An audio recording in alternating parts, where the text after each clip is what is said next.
TNPSC Tamil Nadu அரசு தேர்வானது group 4 exam நிறைய முறைகேடு, நிறைய கேள்விகள் வந்துட்டு சம்பந்தம் இல்லாதது இருந்தது. டிஎன்பிஎஸ்சி மேலேயே நம்பிக்கை இழந்துட்டோம், எங்களுக்கு இதில் வேலையே கிடைக்காது, எங்களுக்கு கொடுக்க மாட்டான் அப்படின்ற மனநிலைக்கு வந்துட்டோம். ஆனால் நிறைய இடங்களில், தருமபுரியில், சேலத்தில், கோயம்புத்தூரில், மதுரையில் பல இடங்களிலிருந்து எனக்கு நிறைய பேர் தகவல் சொன்னது என்ன சொல்கிறாங்கன்னா, எல்லா இடத்துலையும் பிரித்து அனுப்பிச்சிட்டாங்க, எனக்கெல்லாம் பிரிஞ்சு வந்துச்சுனே. நான் எந்திரிச்சு கேள்வி கேட்டேன், நீ தேர்வு எழுதணுமா வேணாமா, இல்லாட்டா உன்னை தூக்கி வெளியில் வீசிடுவேன், நீ தேர்வு எழுதுறதுக்கு தகுதி இல்லாதவர்னு வெளியில் அனுப்பிச்சிடுவேன்னு சொல்லி சொல்கிறாங்கண்ணே. உதவி சாதாரண ஒரு ரொம்ப கீழிலும் கீழே இருக்கிறவன் தான் இருப்பான். அவன் போய் எழுதின தேர்வில் நீ இவ்வளோ பெரிய முறைகேடு செய்கிறீங்கன்னா, ஐயோ அவனுடைய மொத்த வாழ்க்கையும்ல நீங்கள் சீரழிக்கிறீங்க. நீங்கள் மக்களை நீட்டு நாங்கள் வந்தால் தான் நீட்டை சரி செய்ய முடியும், நீட்டு தேர்வு மாணவர்கள்லாம் படிக்கணும்னா உடனே நீட்டை ரத்து பண்ணணும்னா திமுக ஆட்சிக்கு வந்தால் தான் முடியும், பழனிசாமிக்கு அது தெரியாது, எங்களுக்கு தான் அந்த ரகசியம் தெரியும்னு சொன்னீங்க. என் மாநிலத்துக்கு விலக்கு கொடுங்கன்னு நீங்கள் ஏன் கேட்கல? புதிய சட்டத்தை திருத்தம் செய்யுங்க, இந்த கல்வி இதில் புதிய சட்ட திருத்தம் செய்யுங்க அப்படின்னு சொல்லி ஏன் நீங்கள் போய் செய்யலை? உங்கள் பிரச்சனையை மட்டும் போய் பேசிட்டு வந்தீங்களா முதலமைச்சர் அவர்களே? இதுக்கு ஏன் போகலை? நிதி ஆயோக் கூட்டத்துக்கு 3 நிதி ஆயோக் கூட்டத்துக்கு போகலை, ஆனால் இந்த நிதி ஆயோக் கூட்டத்துக்கு ஓடி போனீங்க. காரணம் என்னென்னா, உங்கள் பையனுக்கு நெருக்கடி வந்ததுனால. எல்லா ஊடகங்களும் எப்படி வடநாட்டில் எப்படி மோடியின் காலடியில் மீடியா இருக்குதோ, அதுபோல் தமிழ்நாட்டில் மீடியா யார் காலடியில் இருக்குன்னா அறிவாலயத்தின் காலடியில். பாருங்கள், அஜித்குமார் கொலை வழக்கில் அடித்து உத்தரவு போட்ட எஸ்பிக்கு இன்னைக்கு சிசிபியில் மத்திய குற்றப்பிரிவில் அவர் எஸ்பியாக நியமிக்கப்பட்டிருக்கிறார். காத்திரிப்போர் பட்டியலில் வச்சுருந்தாங்க, இன்னைக்கு அவருக்கு பொறுப்பு அறிவிக்குது. அப்போ நீ என்ன அரசு நடத்துகிற? உனக்கு தெரிஞ்சுதான் வருதா வரலையா? போலீஸ் மந்திரி நீ. இன்னும் பூமாரங் பண்ணுற மாதிரி ஒரு பெரிய ஜாலம் பண்ணுற மாதிரி இந்த அதிகாரிகள் ஐஏஎஸ் 4 பேரை நியமிச்சிட்டோம், 10,000 இதை உங்களுக்கு அமைப்பு கட்டமைப்பு ஏற்படுத்திட்டோம் உங்கள் குறைகளெல்லாம் தீர்க்கிறதுக்கு. மாவட்ட அளவில் இவ்வளவு, நகரங்கள் அளவில் இவ்வளவு புள்ளி வரலாம் போட்டு. இதெல்லாம் நான் தான் சொன்னேன்ல, நீங்கள் முதலமைச்சர் ஆனவனே இதெல்லாம் செஞ்சுருக்கணும். 4.5 வருஷம் கழிச்சு செய்யக்கூடாது. எவ்வளவு சீட்டிங் பண்ண முடியுமோ அவ்வளோ சீட்டிங்கே பண்ணணும்னு நினைக்கிறாரு முதலமைச்சர். மீனவர்களினுடைய வாழ்வாதாரம், மீனவர்களுக்கான நெருக்கடி என்பது மீனவர்களின் பிரச்சனை கிடையாது. இந்த தமிழ் தேசிய இனத்தில் பிறந்தான்றதுக்காகவே துப்பாக்கி வச்சு சுடுறது, அவனை கைது செய்வது, சிறைப்படுத்துவது என்பது தமிழ் இனத்திற்கு அவமானம். திமுக, நான் கேட்குறேன், சவால் விட்டு கேட்குறேன், இஸ்லாமிய சொந்தங்கள், திமுக எங்களை போராட கூட அனுமதிக்கல, பொதுக்கூட்டம் நடத்த அனுமதிக்கல, எங்களை பேச அனுமதிக்கல. யாரு இந்த திமுக? நீங்க யாரை நம்பி ஓட்டு போட்டீங்களோ, இஸ்லாமிய சிறைவாசிகளின் விடுதலை வேண்டும் என்றால் அதுக்கு திமுக அனுமதிக்கல. இந்த ராவணா நிறுவனத்திற்கு உங்களுடைய பங்களிப்பை அளிக்க விரும்பினீர்கள் என்றால், ராவணாவின் அதிகாரப்பூர்வ வங்கி கணக்கு எண் கொடுக்கப்பட்டிருக்கிறது. நீங்கள் பங்களிப்பு செய்ய நினைத்தால் அந்த வங்கி கணக்கில் செலுத்தி செய்யலாம்.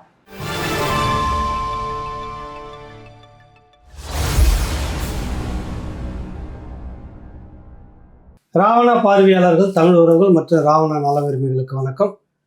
நாம் தமிழர் கட்சியினுடைய மாநில ஒருங்கிணைப்பாளர் சகோதரர் முத்துப்பாண்டியன் நம்மோடு இருக்கின்றார். வணக்கம் நம்பி. அண்ணே வணக்கண்ணே. ஒரு 2 மாதங்களுக்கு மேலே நினைக்கிறேன் நீங்கள் தலைமறை வாய், சென்னையை விட்டு தலைமறை வாய் காரைக்குடியில் பார்த்தோம்லண்ணே. காரைக்குடியில் ஒரு மாதம் அங்கே சந்திச்சிடல, நாங்கள் வேற விடயமா அங்கே வந்திருந்தோம், நீங்களும் வந்திருந்தீங்க, சந்தித்தோம், கரெக்ட் எடுத்தோம். இப்போ சென்னையில் பார்க்குறோம் ஒரு சின்ன இடைவேளை. இப்போ முக்கியமான பிரச்சனை, இந்த தமிழ்நாடு அரசு நடத்தின டிஎன்பிஎஸ்சி தமிழ்நாடு அரசு தேர்வானது குரூப் 4 எக்ஸாம் நிறைய முறைகேடு, நிறைய கேள்விகள் வந்துட்டு சம்பந்தம் இல்லாதது இருந்தது. அது குரூப் 4ன்றது கிளர்க்கியல் அந்த உதவியாளர்களுக்கானது. கல்வி தகுதி ரொம்ப குறைஞ்சது தான். அது 10 எஸ்எஸ்எல்சி இருக்கணும், 10வது இருக்கணும்னு கேட்கப்பட்ட கேள்விகள்லாம் வந்துட்டு ஒரு பிஹெச்டியே அட்டன் பண்ண முடியாத அளவுக்கு, முதுகலை முடித்த மாணவர்களும் அட்டன் பண்ண முடியாத அளவுக்கு இருந்தது அப்படின்ற மாதிரி ஒரு பெரிய சர்ச்சை ஓடி இருக்கு. நிறைய முறைகேடு நடந்திருக்க வாய்ப்பு இருக்குது. இவ்வளவு அலட்சியமாக நடத்தக்கூடிய ஒரு அரசு இருக்கிறதா அப்படின்னு ஒரு கேள்வி முதலாக இருக்கு. இது எப்படி பார்க்குறீங்க நீங்கள்? நான் நிறைய தேர்வு எழுதினவங்கள்ட்டே நான் பேசினேன். இது குறித்து எனக்கு பெருசாக ஒன்றும் முதல்ல தெரில. ஆனால் தேர்வு எழுதினவங்க நிறைய பேர் எனக்கு தொடர்பு கொண்டு பேசுனாங்க. தம்பி, இது சம்மந்தமாக தயவுசெய்து பேசுங்க தம்பி. கிட்டத்தட்ட அவங்க சொல்கிற கணக்குப்படி பார்த்தா 2014 காலகட்டத்தில் 20 லட்சம் பேர் தேர்வு எழுதியிருக்காங்க இதே குரூப் 4க்கு. ஆனால் இன்றைக்கு 2025, கிட்டத்தட்ட 11 ஆண்டுகள் பிறகு இப்போ எழுதுறாங்க, வெறும் 11 லட்சம் பேர் தான் தேர்வு எழுதியிருக்காங்க. கிட்டத்தட்ட 9 லட்சம் பேர் இந்த தேர்வு எழுதுறதுலேருந்து விடுபட்டுருக்கிறாங்கன்னா இந்த அமைப்பின் மீது நம்பிக்கை இழந்துட்டாங்க. டிஎன்பிஎஸ்சி மேலேயே நம்பிக்கை இழந்துட்டோம், எங்களுக்கு இதில் வேலையே கிடைக்காது, எங்களுக்கு கொடுக்க மாட்டான் அப்படின்ற மனநிலைக்கு வந்துட்டோம். இன்னொன்று, தமிழ் வழியில படிச்ச எல்லா மாணவர்களும் எவனுமே பாஸ் ஆகக்கூடாதுன்ற மனநிலையிலேயே கேள்வி கேட்கிறாங்க. இந்த குரூப் 4க்கு மட்டும் இல்ல, குரூப் 2க்கும் இதே போல நடந்துச்சு, குரூப் 1க்கும் இதே போல நடந்துச்சு. குறிப்பாக தமிழ் வழியில் படித்துட்டு வர்றவங்க யாரும் இந்த இடத்துக்கு வரக்கூடாதுன்ற மாதிரி அந்த திணறணும். அது இல்லாத அளவுக்கு கேள்விகள் இருக்கணும். குறிப்பா தமிழ்ல நீ படிச்சிருக்கியா நீ? அப்போ உனக்கு இலக்கணத்துல இருந்து கேட்கிறேன், சங்க இலக்கியத்துல இருந்து கேட்கிறேன், அதுல இருந்து கேட்கிறேன், இதுல இருந்து கேட்கிறேன்னு சும்மா ஒரு ஃபைல் எழுதுவான், ஃபைலை மூடி க்ளோஸ் பண்ணி வைப்பான். இப்போ நான் குரூப் 4th இருக்கிறவன் வந்து அதிகபட்ச வேலையா இருக்குன்னா கிளர்க்கு தான் அதிகபட்ச வேலையா. அவனுக்கு வேற எந்த வேலையும் கிடையாது, எழுதுற வேலை தான் இருக்கும். அவன் வந்து சங்க இலக்கியத்தை படிச்சு என்ன செய்ய போறான்? ஆபீஸ்ல இருந்து கொடுக்குற ரெக்கார்டை எழுதி வைக்க போறான். புதுசா இவன் ஒரு ரெக்கார்டு எழுத போறது கிடையாது, எங்கேயுமே போய் அப்படி ஒரு வேலையை பார்க்க போறதே இல்லை. மொத்த போஸ்டிங்கே 4000 பேர் தான். அவன் என்ன நினைக்கிறான்? எவன் வேணாலும் வந்துட்டு போறான். 4000 பேர் 10ஆம் வகுப்பு படிச்சவனுக்கு என்ன பெரிய இந்த என்ன வேலை, என்ன கிடைச்சு என்ன ஆக போகுது, எவன் வந்தா நமக்கு என்ன அப்படின்ற மனநிலை, உளவியல் மனநிலையிலேயே டிஎன்பிசி இந்த தேர்வாணையம் இதை 10 வினாத்தாள்களை தயார் செய்திருக்கின்ற குற்றச்சாட்டை வச்சாங்க. கிட்டத்தட்ட 100 மதிப்பெண்ணுக்கு இருக்கு. எதுன்னா தமிழ் வழியில படிச்சவங்களுக்கு தமிழ்ல குறிப்பா கேள்வி கேட்கறது வந்து 100 மதிப்பெண்ணுக்கு இருக்கு. அதில் அவங்க சொல்றாங்க வெறும் 30 மதிப்பெண்ணுக்கு மட்டும்தான் எவ்வளோ பெரிய ஜீனியஸாக இருந்தாலும் இது பண்ண முடியும், அதாவது ஆன்சர் பண்ண முடியும். வேற யாருனாலும் ஆன்சர் பண்ண முடியாது. நிறைய பேர் அதாவது வந்து எம்எஸ்சி அதாவது டபுள் டிகிரி படித்தவங்களையே குழம்புற அளவுக்கு அவங்களுக்கு விடை தெரியாத அளவுக்கான வினாத்தாளா இது இருந்துச்சு அப்படின்னு சொல்லி சொல்றாங்க. அப்போ எந்த அளவுக்கு இருந்திருக்குன்னு பாருங்க. மற்ற இதில் கூட ஒன்றும் பிரச்சனை இல்லை, ஜென்ரல் நாலேஜ் கூட மீடியமா இருந்துச்சு, ரொம்ப கஷ்டமாகவும் இல்லை, ரொம்ப ஈஸியாகவும் இல்லை, மீடியமா இருந்துச்சு. ஆனா தமிழ் வழியில படிச்சவன் ஒருத்தன் கூட பாஸ் ஆக மாட்டான். அப்படிதான் வந்து இந்த குரூப் இந்த 10ஆம் வகுப்பு படிச்சுட்டு போய் எழுதுற இந்த தேர்வுல இவ்வளவு கடுமையான கேள்விகளை கேட்க வேண்டிய அவசியமே இல்லை. குரூப் 1க்கு எப்படி ஒரு கேள்வி தயார் பண்ணுவாங்களோ அதை தாண்டி தயார் பண்ணியிருக்கிறான். ஒருத்தன் கலெக்டர் ஆகிறதுக்கு என்ன படிக்கணுமோ அதை தாண்டி இவன் தயார் பண்ணியிருக்கிறான்ற ஒரு குற்றச்சாட்டு வச்சாங்க. அதுவும் போக நீங்க சமீபத்துல மதுரையில் இருந்து கலெக்டர் அலுவலகத்திலிருந்து இந்த தேர்வு எழுதுகிற இடங்களுக்கு கொஸ்டின் பேப்பர் அனுப்புகிறாங்க இல்லையா? அந்த கொஸ்டின் பேப்பர் அனுப்புறது எப்பயும் வினாத்தாள் அனுப்புறது வந்து அந்த இடத்து வரைக்கும் சீலிடப்பட்ட தாளில் அரசு வண்டியில தான் அனுப்புவாங்க. உங்களுக்கு தெரியும், அண்ணனுக்கு தெரியும். ஆனால் இந்த மதுரையிலிருந்து போனது பெரிய சர்ச்சைக்குள்ளாச்சு, எல்லாரும் விமர்சனம் செஞ்சாங்க. காரணம் என்னன்னா தனியார் பேருந்துல போகுது அந்த விடைத்தாள்லாம் இதில் போகுது. இப்போ தனியார் பேருந்து இந்த பேருந்துன்னு தெரிஞ்சுன்னா அந்த பேருந்து உரிமையாளரே அணுக மாட்டான்னு என்ன இருக்குது? அந்த பேருந்தினுடைய ஓட்டுநர் அணுக மாட்டான்னு என்ன இருக்குது? அந்த பேருந்துக்குள்ள இருந்து 2 கொஸ்டின் பேப்பரை களவாண்ட மாட்டான்னு என்ன இருக்குது? போலீஸ் பாதுகாப்போட கூட அரசு ஊழியரும் போவாங்க, அப்படி என்ன போச்சு? அப்படி எதுவுமே இல்லையே. போலீஸ் யாரும் பக்கத்துல இருந்து பாதுகாப்புக்கு அனுப்புனாங்களான்னு கிடையாது. உங்களுக்கு தெரியும், அந்த பண்டலை ஏத்திட்டு ஒரு பேப்பர் ஒன்று ஒட்டி அனுப்புறாங்க, இதுல வந்து வினாத்தாள் போய்கிட்டு இருக்குன்னு. எப்படி இருக்கும் பாருங்க. அப்ப யாரோ ஒருத்தருக்கு நீங்க சிம்பாலிக்கா சொல்றீங்க, என்ன சொல்ல வர்றீங்க அப்படின்னா இதுலதான் கொஸ்டின் பேப்பர் வருது, நீங்க இடையில மடக்கி காசு கொடுத்து வாங்கிக்கடான்னு சொல்லி ஏதோ அடையாளம் காட்டுற மாதிரி தெரியுது. ஒன்று. இன்னொன்னு என்னன்னா, இந்த தேர்வு எழுதுறதுக்கான இடங்களுக்கு போன உடனே சிலருக்கு விதிமுறை தெரியும், சில பேருக்கு விதிமுறை தேர்வு எழுத போகாதவங்களுக்கு தெரியாதுன்றதுனால நான் பொதுமக்களுக்கு தெரிஞ்சுக்கணும்ன்றக்காக சொல்றேன். நான் தேர்வு எழுத போறவனுக்கு தெரியும், மற்றவங்களுக்கு தெரியாது. இப்ப ஒரு தேர்வு அறையில வந்து 20 பேர் தேர்வு எழுதுறாங்கன்னா அந்த தேர்வு எழுதுற இடத்துக்கு, இப்ப நான் வந்து ஒரு பள்ளிக்கூடம், இப்ப சேதுபதி பள்ளிக்கூடம்னு வச்சுக்கோங்க, அந்த பள்ளிக்கூடத்துக்கு ஒரு அறையில வந்து 20 பேர் தேர்வு எழுத போறாங்கன்னா இந்த 110ல இருந்து 120 130 வரைக்கும் உள்ள அந்த இதை எண் உள்ளவங்க எழுத போறாங்கன்னு வச்சுக்கோங்க. 110 to 120க்கு வினாத்தாள் வந்திருக்கு அப்படின்னு சொல்லி அதுல சீலிடப்பட்ட கவர்ல இருக்கும். யாரும் அதை வந்து ஓபன் பண்ணாத சீலிடப்பட்ட கவர்ல இருக்கும். அந்த அறையில யார் தேர்வு எழுதுறாங்களோ அவங்க 2 பேரை கூப்பிட்டு நாங்கள் இந்த இடத்த வந்து பிரிக்கும் போது இதோட தான் இருந்துச்சு அப்படின்னு கையெழுத்து வாங்கிக்கிட்டு தான் அந்த சீலிடப்பட்ட தாளையை உடைப்பாங்க. அப்புறம் தான் கொஸ்டின் பேப்பரை கொடுப்பாங்க. இதெல்லாம் வந்து எதுக்குன்னா, அவன் இத்தனை ஆண்டு காலம் படிச்சிருக்கிறான் பாருங்க, அவனுக்கு கொடுக்குற அந்த மதிப்பும் மரியாதையும் தப்பு எதுவும் வந்துடாம நேர்மையாக நடத்துறோம்ன்றதுக்காக.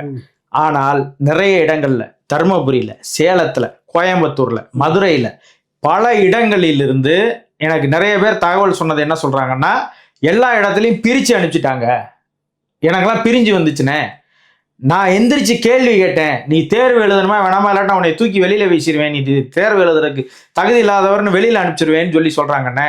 நான் 4 ஆண்டு கொசுக்கடியில படிச்சிருக்கேன்னே. கொசுக்கடியில படிச்சு என் தங்கச்சி எப்படியாவது நான் ஒரு அரசு ஊழியர் ஆயிட்டேன்னா எனக்கு ஒரு நல்ல கல்யாணம் கிடைக்கும், என் தங்கச்சிக்கு நல்ல இடத்துல கல்யாணம் பண்ணி கொடுத்துடலாம்னு பல கனவுகளோடு நான் 4 ஆண்டுகள் படிச்சிருக்கிறேன்னே. ஆனால் என்னுடைய கனவை சிதைச்சிருவோமோ அப்படின்னு சொல்லிட்டு அவங்க கேட்ட கேள்வியில் அதுக்கு மேலே என்னால் பதில் சொல்ல முடியல. அப்புறம் நான் உட்காந்துட்டேனே, அழுதுகிட்டே உட்காந்து நான் தேர்வு எழுதுனேனே. அதுவும் போக பர்டிகுலராக நான் நாளைக்கு எதுவும் பிரச்சனை பண்ணிடக்கூடாதுன்னு என்கிட்ட வந்து எழுதி வாங்கிட்டு போனாங்க. சீல் என் முன்னாடி தான் உடைக்கப்பட்டுச்சுன்னு சொல்லி, ஏன் உடைச்சதை காமிச்சிங்கன்னு கேட்டதுக்காக என் முன்னாடி தான் வந்துச்சு, நீ எழுது, அப்போதான் உன்னை வந்து நான் தேர்வு எழுத விடுவேன்னு சொல்லி என்னை நிர்பந்திச்சுட்டாங்க. அப்போ அதில் ஃபோர்ஜரி நடந்திருக்குன்னு அர்த்தம். யாருக்கோ சில பேருக்கு முன்கூட்டியே கொடுத்துருக்குறாங்க. அது எங்கேயோ ஒரு பக்கம். ஒரு கொஸ்டின் பேப்பர் வந்தால் போதா தானே, 1000 நகல் போட்டுற மாட்டானா? யார் யாருக்கு போகும்னு தெரியாதா? நான் என்ன சொல்ல வரேன்னா, இதில் சில அதாவது வந்து இந்த தனியார் நிறுவனங்கள் நடத்துகிற இந்த தேர்வு இதுக்கு வந்து பயிற்சி கொடுக்குற நிறுவனங்கள்லாம் நிறைய இருக்குது. இதில் ஒரு வேளை இந்த 100 மதிப்பெண்ணில் யாராவது கூடுதலாக வந்தாங்கன்னா இதை வந்து சிபிசிஐடியோ சிபிஐயோ விசாரிக்கணும் கட்டாயம். ஏன்னு சொன்னால் தேர்வு எழுதிட்டு வந்த எவனுக்கும் மதிப்பெண் தெரியாது, எனக்கு பதில் தெரியலன்றான். அப்போ உனக்கு தெரிஞ்சிருக்கும்னா அப்போ நீ கொஸ்டின் பேப்பரை முன்னாடியே லீக் அவுட் ஆனால் தான் உன்னால் வந்து எழுத முடியும். அப்போ இதை உரிய விசாரணைப்படுத்த வேண்டிய தேவை இருக்குது. அவன் சொல்கிறான், இந்த 10ஆம் வகுப்பு படிச்சுட்டு போகிறவன் யாருன்னா பாதியிலே படிப்பை நிறுத்தினவனா இருப்பான். உங்களுக்கு தெரியும் நினைக்கிறேன், டிகிரி கூட போக முடியாதவன், 12ஆம் வகுப்பு வரைக்கும் படித்தவன், 10ஆம் வகுப்பு வரைக்கும் படித்தவன் வந்து இந்த தேர்வை எழுதி நான் குரூப் 4ல் எழுதி எப்படியாவது நம்ம போயிடலாண்டான்னு போகிறவன் தான் சாதாரண ஒரு ரொம்ப கீழிலும் கீழே இருக்கிறவன் தான் இருப்பான். அவன் போய் எழுதின தேர்வுல நீ இவ்வளவு பெரிய முறைகேடு செய்றீங்கன்னா அவனுடைய மொத்த வாழ்க்கையும் நீங்க சீரழிக்கிறீங்க. நீங்க 10ஆம் வகுப்புக்கு படிக்கிறதா இருந்தா 1 வருஷம் தான் படிப்பான், 11ஆம் வகுப்பு படிக்கிறதா இருந்தா 1 வருஷம் தான் படிப்பான். ஆனா இந்த குரூப் 4க்கு படிக்கிறவன், குரூப் 2க்கு படிக்கிறவன் 2 ஆண்டுகளா 3 ஆண்டுகளா வீட்டுல கட்டி சொத்தை எடுத்துட்டு வந்து ஒரு இடத்துல உட்காந்து கொசுக்கடியிலையும் அதுலயும் இருட்டுலையும் லைட் வெளிச்சத்துலையும் உட்காந்து படிச்சு எப்படியாவது பாஸ் ஆயிரணும்னு நினைக்கிறவனுடைய வாழ்க்கையெல்லாம் நீங்க நினைச்சு பாருங்க. 11 லட்சம் பேர்ல வெறும் 4000 பேர் தான் தேர்வாக போறான். அப்ப இந்த 4000 பேர்லயுமே நீங்க முறைகேடு செஞ்சீங்கன்னா அப்புறம் என்னதான்டா நீங்க அரசாங்கம் நடத்தணும்னு நினைக்கிறீங்க? எப்படி மக்களுக்கு வந்து அரசு மேல வந்து ஒரு பெரிய ஈர்ப்பு வரும்ன்ற ஒரு கேள்வி இருக்குல்ல. அவ்வளவு கொடூரமான நடவடிக்கைகளை செஞ்சிருக்கிறாங்க. அது குறிப்பாக நான் சொல்றேன், தமிழை அழிக்க வேண்டும் என்பதற்காகவே இந்த வேலையை திட்டமிட்டு செய்றீங்கன்றதை நான் எச்சரிக்கை. தமிழ்ல படிச்சோம் மேல வந்துடக்கூடாது அப்படின்றதான். ஏன்னா அப்ப நீ தமிழ்ல படிச்சேன்னா நம்மளுக்கு வேலை கிடைக்காதன்ற மனநிலையை நீ உருவாக்குனேன்னா தான் அடுத்து தமிழுக்கு போக மாட்டான். என்ன சொல்றீங்க? அதனாலதான் தமிழ் படிச்சவனை இவன் எப்படியாவது திட்டமிட்டு காயடிக்கணும்ன்ற வேலையை அவங்க வந்து செய்யறாங்க. ஒன்று. இன்னொரு இதுல வந்து டிஎன்பிசில இன்னொரு விடயத்தை வந்து மாத்தி அமைச்சிருக்காங்க. என்னன்னா, விதவைகள் இருக்காங்கல்ல, அவங்களுக்கு 42 வயது வரைக்கும் ஏஜ் லிமிட் இருந்துச்சு. அந்த ஏஜ் லிமிட்டை இப்போ 37 மாத்திட்டான். 5 வயதைய குறைச்சிட்டான். நீங்க கீழிலும் கீழா, நீங்க சமூக கீழெல்லாம் விட்டுருங்க, அது எந்த சமூகத்தோட பெண்ணா இருந்தாலும் சரி, விதவைன்றவ யாருன்னு காப்பாத்துறதுக்கு ஆள் இல்லாத கணவன் இல்லை, அவன் குடும்பத்தை அவதான் எந்திரிச்சுன்னு காப்பாத்தலாம். அவளுக்கு என்னடா வயசு? உனக்கு 42 வயசு இருந்ததை ஏன் 37 மாத்துற? அப்ப நீ என்ன நினைக்கிற? இதெல்லாம் கழிச்சு கட்டி விடு, இவங்க எல்லாம் தேவையில்லை, இவங்க எல்லாம் வேலைக்கு போய் என்ன ஆக போறாங்க அப்படின்ற மனநிலைக்கு வந்துட்டாங்க. என்ன இது? பணம், கோடிக்கணக்கில் பணம் பொருளுது. நீங்க பாருங்க, இது வரைக்கும் ஒரு டிஎன்பிசியோடைய மெம்பரோ, ஒரு டிஎன்பிசியோட சேர்மனோ, ஒரு டிஎன்பிசியோட செக்ரட்டரியோ என்றைக்காவது ஒரு நாள் ஊழல் வழக்கில் மாட்டிருக்கான்னு ஏதாவது வந்திருக்குன்னு பாக்குறீங்களா? கிடையவே கிடையாது. இன்னொன்னு சொல்றாங்க, இந்த டிஎன்பிசி தொடங்கப்பட்டது இந்தியா இது வரைக்கும் 100 தேர்வுகளை நடத்தியிருக்குமா? இந்த இந்தியா விடுதலை அடைஞ்சதுக்கு பிறகு 100 தேர்வுகளை நடத்தியிருக்குமா? இந்த 100 தேர்வுலே ரொம்ப கடுமையா கேட்கப்பட்ட கேள்வி இந்த குரூப் 4ல இருக்குன்றான். அப்படின்னா எந்த கொடூரமான மனநிலையில இருந்து அவன் இந்த கொஸ்டின் பேப்பரை தயார் பண்ணிப்பான்னு பாருங்க. கண்ணீர் வடிக்கிற அளவுக்கு லட்சணத்துல இருக்குது அப்படின்றத உதாரணமா நம்ம எடுத்துக்கலாம். ஆனா இப்ப சமீபத்துல பாத்தீங்கன்னா இன்னைக்கு அறிவிச்சிருக்கிறது முதலமைச்சர் 4 IAS தலைமைச் செயலாளர், உதவி அடிஷனல் கூடுதல் தலைமைச் செயலாளர் பதவி பொறுப்பு இருக்கக்கூடிய அளவுக்கு 4 IAS அதிகாரி, ராதாகிருஷ்ணன், அமுதா மேடம், அப்புறம் இன்னொரு 2 பேர் வந்து முக்கியமான நபர்கள் தேர்ந்தெடுத்து அரசு துறை சார்ந்த செய்தியை மக்களிடம் உடனுக்குடன் கொண்டு போய் சேர்க்கறதும் அதே நேரத்தில் ஒருங்கிணைப்பு பண்ணுறதும் 2 வேலை. திட்டங்கள் என்னென்ன திட்டங்கள்லாம் வந்திருக்குன்னு அவங்க சொல்லுவாங்க.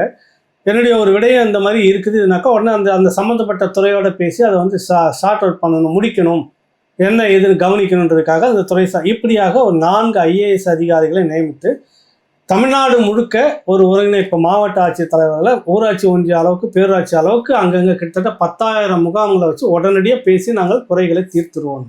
கடந்த முறை ஆட்சிக்கு வரும்போது ஊருக்கு ஒரு பெட்டியை வச்சு மனு வாங்கினார்.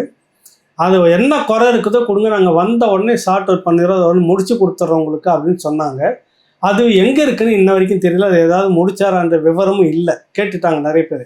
இப்போ தேர்தல் நெருங்கின நேரத்தில் இப்படி பண்ணும்போது மக்களுக்கு இவர் வந்தால் எதுவும் நடந்துரும் இல்லை, எதுவும் செய்திருவாங்கல்ல அப்படி ஒரு மாயை ஏற்படுத்தும். இது முழுக்க முழுக்க ஒரு ஏமாற்று மோசடி வேலை அப்படின்னு பழனிசாமி சொல்றாரு, எடப்பாடி பழனிசாமி சொல்றாரு. நீங்க எப்படி பாக்குறீங்க? இல்லை, அது வந்து ஒரு என்னன்னா அவர் சொல்றதுல வந்து இந்த தேர்தல் வரும் நேரத்தில் மட்டும்தான் திமுகவுக்கு என்னன்னா மக்களுக்கு நலத்திட்டம் கொடுக்கணும், மக்களுக்கு வந்து சேவை செய்யணும்னு மனநிலையே வருது. நான் என்ன கேட்குறேன், நீங்க பெட்டியை வச்சு நீங்க வாங்கும்போது என்ன சொன்னீங்க, 100 நாட்களுக்குள் உங்கள் பிரச்சனையை தீர்த்துருவேன்னு சொன்னீங்க. கேட்டதுக்கு என்ன தெரியுமா சொன்னாரு, மக்கள் வைத்த எல்லா கோரிக்கைகளும் நிறைவேற்றப்பட்டு விட்டது, கிட்டத்தட்ட 90% கோரிக்கைகள் நிறைவேற்றப்பட்டு விட்டது அப்படின்னு சொல்லி சொன்னாங்க. பெட்டியில உள்ளதான்றதெல்லாம் தெரியாது, தேர்தல் அறிக்கையில் சொன்ன 90% விடயங்களை நிறைவேற்றிட்டோம்னு சொன்னாங்க. பெட்டியை பத்தி கேள்வி கேட்கும் போது அது எல்லாமே வந்து பரிசீலனையில் இருக்குது, சோதிச்சுக்கிட்டு இருக்கோம், பெரும்பாலான இதை செஞ்சுட்டோம் அப்படின்னு ஒரு வரையறையே சொல்லலை. திருச்சியில் கொடுக்கப்பட்ட 10,000 மனுக்களில் 8,000 மனுக்கள் சரிபார்த்து சரி செய்யப்பட்டது, 9,000 மனுக்கள் சரி செய்யப்பட்டதுன்னு ஒண்ணுமே சொல்லலை. ஆனா ஒவ்வொரு மாவட்டத்திலையும் போய் மனு வாங்கினீங்க, ஒவ்வொரு மாவட்டத்திலையும் போய் குறை கேட்டீங்க. நான் என்ன கேட்கிறேன், இந்த 4 செக்ரட்டரி நீங்க எப்ப போட்டிருக்கணும்னா முதல் கையெழுத்து போட்டீங்கல்ல அன்னைக்கு போட்டிருக்கணும். 4.5 வருஷம் கழிச்சு இன்னைக்கு வந்து போடுறீங்கன்னா அப்ப என்னன்னா, நீங்க எதையாவது போன தடவை எங்களை நீட்டை சொல்லி ஏமாத்துனீங்க, மக்களை வந்து நீட்டு வந்து நாங்க வந்தா தான் நீட்டை வந்து சரி செய்ய முடியும், நீட்டு தேர்வு மாணவர்கள்லாம் படிக்கணும்னா உடனே நீட்டை ரத்து பண்ணணும், நீட்டை ரத்து பண்ணணும்னா திமுக ஆட்சிக்கு வந்தாதான் முடியும், பழனிசாமிக்கு அது தெரியாது, எங்களுக்கு தான் அந்த ரகசியம் தெரியும்னு சொன்னீங்க. அதே போல இன்னொரு செய்தி செஞ்சீங்க. என்ன செஞ்சீங்கன்னா, யார் யாரெல்லாம் வந்து நகை வீட்டில் வச்சிருக்கோ வீட்டில இருந்து எடுத்துட்டு போய் கூட்டுறவு சொசைட்டியில் அடமானம் வச்சிரு, நாங்கள் வந்த உடனே கடனை ரத்து பண்ணிடுவோம், நீங்கள் வந்து உடனே வந்து அந்த நகையை வந்து உங்களுக்கு ஓசியா வந்துடும், யார் நீ வீட்டில் நகை வச்சிருக்கியா, நீ வீட்டில் நகை வச்சிருக்கியா, நீ வீட்டில் நகை வச்சிருக்கியான்னு பிரச்சாரத்தில் கேட்டு சொல்லி ஏமாத்துனாங்க. இப்படி வந்து சொன்ன இப்போ நீங்கள் அவங்க வந்து சொல்லி வந்துட்டாங்க. நீட்டை வந்து இது பண்ண முடியல, ரொம்ப நெருக்கடி கொடுத்தோடனே நாங்கள் வந்து காங்கிரஸ் கவர்மெண்ட் வந்துச்சுன்னா எப்படியாவது பேசி ஈஸி ரத்து பண்ணிடலான்னு பார்த்தோம், மேலே காங்கிரஸ் வரல அப்படின்னு சொல்லி இந்த 2024 தான் திருவாய் மலர்ந்தாங்க. அப்புறம் என்ன செஞ்சாங்க, நாங்கள் 1 கோடி கையெழுத்து வாங்குறோம், வாங்கிட்டு போய் டெல்லியில் போய் பார்க்க போகிறோம்னு சொல்லி சொன்னீங்க. அந்த 1 கோடி கையெழுத்தோட நிலைமை என்னன்னு இப்போ வரைக்கும் கிடையாது, என்ன நடந்துச்சுன்னு தெரில. ஆனால் உங்கள் வீட்டுக்கு ரைடு வரும்போது, உங்கள் பையனுக்கு நெருக்கடி வரும்போதெல்லாம் ஓடி போய் மோடியை பார்க்குற நீங்கள் ஏன் இந்த பிரச்சனைக்கு ஒரு தடவை கூட மோடியை போய் பார்க்கல? நீட்டு தேர்வை ரத்து செய்து கொடுங்க, என் மாநிலத்துக்கு விலக்கு கொடுங்கன்னு நீங்கள் ஏன் கேட்கல? புதிய சட்டத்தை திருத்தம் செய்யுங்க, இந்த கல்வி இதில் வந்து புதிய சட்ட திருத்தம் செய்யுங்க அப்படின்னு சொல்லி ஏன் நீங்கள் போய் செய்யலை? உங்கள் பிரச்சனையை மட்டும் போய் பேசிட்டு வந்தீங்களா முதலமைச்சர் அவர்களே? இதுக்கு ஏன் போகலை? நிதி ஆயோக் கூட்டத்துக்கு 3 நிதி ஆயோக் கூட்டத்துக்கு போகலை, ஆனால் இந்த நிதி ஆயோக் கூட்டத்துக்கு ஓடி போனீங்க. காரணம் என்னன்னா, உங்கள் பையனுக்கு நெருக்கடி வந்ததுனால ஓடி போய் பேசி என்ன பேசுனீங்களோ தெரியாது, ஏதோ ஒரு டீல் பேசி சரி பண்ணிட்டு ஓடி வந்துட்டீங்க. அதுக்கப்புறம் அந்த ரைடு நடந்தது எதுவுமே இல்லையே. டாஸ்மாக் ரைடு ஒன்றும் சொல்ல தெரியல, இது நடந்தது தெரியல. நாங்க தானே பாஜகவை எதிர்க்கிற ஒரே சக்தி, நாங்க தானே எதிர்த்துட்டு இருக்கோம். அதை தான் சொல்லிக்கிட்டு இருக்கீங்க நீங்க. மக்கள் யாரும் நம்புறத தயாரா இல்ல, நீங்க சொல்லிக்கிட்டே இருக்கீங்க நாங்க தான் பாஜகவை எதிர்க்கிறோம், நாங்க தான் பாஜகவை எதிர்த்து அரசியல் செய்யறோம்னு நீங்க தான் சொல்லிக்கிட்டே இருக்கீங்க. ஒன்று நீட்டு சொல்லி ஏமாத்துனீங்க, 2வது நகைக்கடையை வச்சு சொன்னீங்க. நகைக்கடை வந்த உடனே பிடிஆர் பழனிவேல் தியாகராஜன் வந்து நிதி அமைச்சராக இருக்கும்போது நீங்கள் ஒருத்தனும் 25 பவுன் 50 பவுன் வச்சிருக்கிறான், அவன்லாம் ஏழையா, அவனுக்கெல்லாம் ரத்து பண்ண முடியாது, ஒரே பேரில் 2 இடத்துல நகை இருந்துச்சுன்னா திருப்பி இது பண்ண முடியாது அப்படின்னு ஒரு அளவுகோலை கொண்டு வந்தார். என்ன அளவுகோலை கொண்டு வந்தார்னா 3 பவுன் 4 பவுன் ஒரு குறிப்பிட்ட இதுக்கு மேலே வந்து நான் கடனை ரத்து பண்ண மாட்டேன், மற்ற ஆள் எல்லாம் கடனை கட்டணும்டான்னு சொன்னார். உண்மையிலேயே நிறைய பேர் பயனடைஞ்சிருக்காங்களான்றதை விட யார் வந்து நகை இல்லாதவன் தானே ஏழை, நகை இருந்துச்சுன்னா அவன் எப்படி இது பண்ணிக்கிட்டு இருக்க போறான்? அவன்கிட்ட காசு இல்லை, நகை எடுக்க கூட காசு இல்லாம திருமணத்துக்கு கடை வாங்கி நகை எடுக்கிற எத்தனையோ குடும்பம் இருக்குது, தாலி கட்டுறதுக்கு தாலி வாங்குறதுக்கு காசு இல்லாம எவ்வளவு இருக்குது, தாலிக்கு தங்க இந்த கவர்மெண்ட் தான் கொடுத்துச்சு, யாரு போன கவர்மெண்ட் ஜெயலலிதா கவர்மெண்ட் கொடுத்துச்சு. அந்த நிலைமையில மக்கள் இருக்கான், எவன்ட்ட நகை இருக்கும், இருக்கப்பட்ட வேண்டதான் நகை இருக்கும். இன்னைக்கு இருக்கிற பவுன் வந்து ஒரு பவுன் 70,000 80,000 விற்கிறது. இது போல ஒரு கவர்ச்சிகரமான திட்டத்தை இப்ப எல்லாம் நெருக்கவுட்ல அலௌன்ஸ் பண்ணுவாரு, நான் வந்தால் இதெல்லாம் செய்வேன், நான் இதெல்லாம் செய்யறதுக்கான வேலை நடந்துக்கிட்டு இருக்குன்னு. ஒன்றும் இல்லை, இன்னைக்கு காணொலி காட்சி பாருங்க, சிதம்பரத்தில் இருக்கிறார். இன்னைக்கு காமராஜரினுடைய பிறந்தநாள் நிகழ்வுல நின்று மலர் தூவிட்டு வந்து மக்களை சந்திச்சுட்டே வர்றாரு. மக்களை சந்திச்சுட்டு வரும்போது அந்த இது ஓரத்தில் நிற்கிற மக்கள்லாம் கும்பிட்டு கையில் ஒரு 10 பேப்பர் 15 பேப்பர் வச்சு மனு மாதிரி கொடுக்குறாங்க. முதலமைச்சராக இருந்தால் என்ன செய்யணும்? ஒன்று வாங்கணும், இல்லைன்னா வாங்கி என்ன செய்யணும்னா பக்கத்தில் உள்ள அதிகாரிகிட்ட கொடுக்கணும். இவர் என்ன செஞ்சாருன்னு தெரியுமா? இன்னமும் காணொலி காட்சி இருக்கு, நீங்கள் வேணா போட்டு பாருங்க. வாங்கிட்டு என்னம்மா பிரச்சனைன்னு கேட்குறாரு, கேட்டு முடிச்ச உடனே அப்படி இப்படின்னு கேட்டுட்டு திருப்பி அவங்கள்ட்டே கொடுத்துட்றாரு. திருப்பி அடுத்த ஆள்கிட்ட கேட்குறாரு. சரி, ஒரு ஆள்கிட்ட தான் அப்படி மறந்தாப்புல செஞ்சுட்டாரோ அப்படின்னு நான் நினச்சேன். 2வது திருப்பி இன்னொரு ஆள்கிட்ட போய் மனுவை வாங்குறாரு. இப்போ படிச்சாரா என்னன்னு தெரியல, வாங்கி எப்படி பார்க்குறாரு, அவங்கள்ட்ட கேட்டுக்கிட்டே இருக்காரு. சரி இந்தாங்கன்னு திருப்பி கொடுத்துட்றாரு. வரிசையா ஒரு 4-5 பேர்கிட்ட பார்க்குறேன், 4-5 பேர்கிட்ட மனுவை வாங்கிட்டு மனுவை திருப்பி கொடுத்துறாரு. சரி அவங்க வேற யார்ட்டையா கொடுக்குறாங்களான்னு பார்த்தா அவங்களும் கொடுக்கல. ஒரு 2-3 பொம்பளை எல்லாம் மனுவையே கொடுக்கல, சும்மா நின்று சிரிச்சுக்கிட்டு இருக்கு. உண்மையிலே நான் வேதனையில இருக்கேன்னா என்ன செய்யணும்? எல்லாமே செட்டிங்கே, ஒரு நாடகம். திரைத்துறை கதாநாயகன் வந்து ஒரு இடத்துக்கு போறப்ப வந்து சொல்லுவாங்க, சார் நீங்க இந்த மாதிரி நடந்து போறீங்க, 50 அடி நடக்கிறீங்க, அங்க ஒரு 50 பேர் மனு கொடுப்பாங்க, வாங்கிக்கிட்டு சிரிச்சுக்கிட்டே திருப்பி வந்து மனுவை கொடுத்துட்டு நீங்க பாட்டுக்கு நடந்து வந்துகிட்டே இருங்க சார், மிச்சத்தெல்லாம் நாங்க பாத்துக்கிறோம் சார், நாங்க வந்து கேலி கூத்தா நினைச்சிட்டாங்க மக்களை, செய்தியில போட்டு நாங்க வாசிக்கிறோம். எல்லா ஊடகங்களும் எப்படி வந்து வடநாட்டில் எப்படி வந்து மோடியின் காலடியில் மீடியா இருக்குதோ, அது போல தமிழ்நாட்டில் மீடியா யார் காலடியில் இருக்குன்னா அறிவாலயத்தின் காலடியில, குறிப்பா மு.க. ஸ்டாலின் பைக்கெட்டுக்குள்ளகையும் அவருடைய மருமகன் சபரீசனினுடைய விரல் நுனியிலையும் இந்த ஊடகங்கள் ஆடிக்கொண்டிருக்கிறது. அதான் நீங்க இதை பாக்குறோமே, பத்திரிகையாளர் மன்றத்தையே விலைக்கு வாங்கிட்டாங்களே.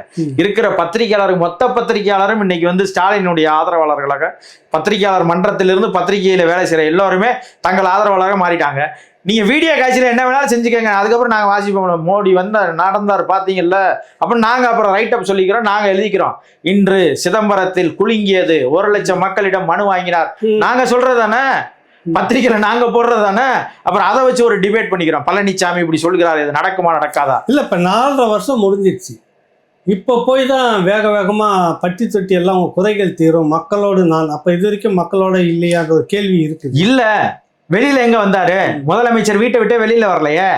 அவர் வரும்போது கழக நிகழ்ச்சிக்கு வந்தாரு, கட்சியினுடைய பொதுக்கூட்டங்களுக்கு வந்தாரு, மாநாடுகளுக்கு வந்தாரு, பொதுக்குழுக்கு வந்தாரு, செயற்குழுக்கு வந்தாரு. தமிழ்நாட்டில் என்ன பிரச்சனை நடக்குதுன்னே அவருக்கு தெரியலையே.